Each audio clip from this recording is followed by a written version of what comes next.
Please like, comment, and subscribe. Thank you for watching. Gantz says Israel has list of Iran-backed targets ready to hit. Israel's defense minister says his country has drawn up plans to strike Iranian targets if Tehran shows signs of nuclear escalation. Benny Gantz told Fox News that Israel is still working on its plans, but we have them in our hands, of course. He showed a map of Lebanon that he said includes ground forces, missiles, and launching sites set up by Iranian proxy forces along the border. This is a target map.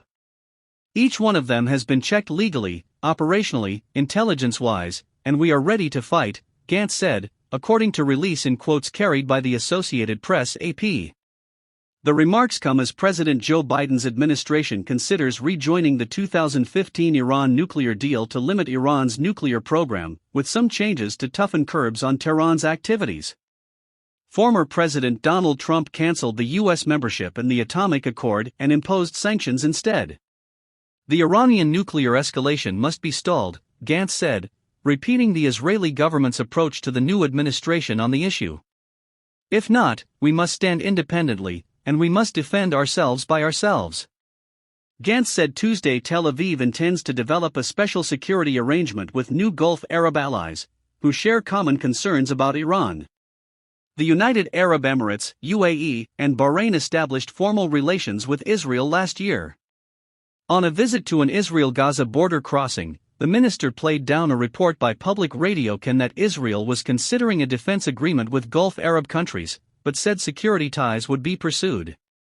I don't think it's going to be a defense pact, but we are going to develop defense relations with every country that we have relations with, Gantz told Reuters. We have this process of setting up a special security arrangement, and within this arrangement, we can continue and develop our relations, he said. Gantz declined to go into details on what such an arrangement would entail.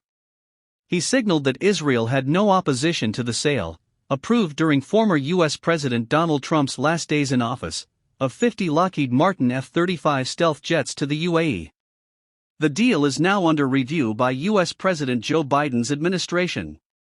Asked about the Israeli government's view of the sale, Gantz said Israel's qualitative military edge must be preserved by the United States, adding that the advanced warplane was already in the country's arsenal. In Jerusalem, Prime Minister Benjamin Netanyahu met UAE Ambassador Mohammed Al-Khaja at the Prime Minister's office and said in welcoming remarks, "We're changing the Middle East. We're changing the world." An Israeli statement said the two discussed prospects for developing regional and bilateral projects in a broad range of fields. Israel opened an embassy in Abu Dhabi in January.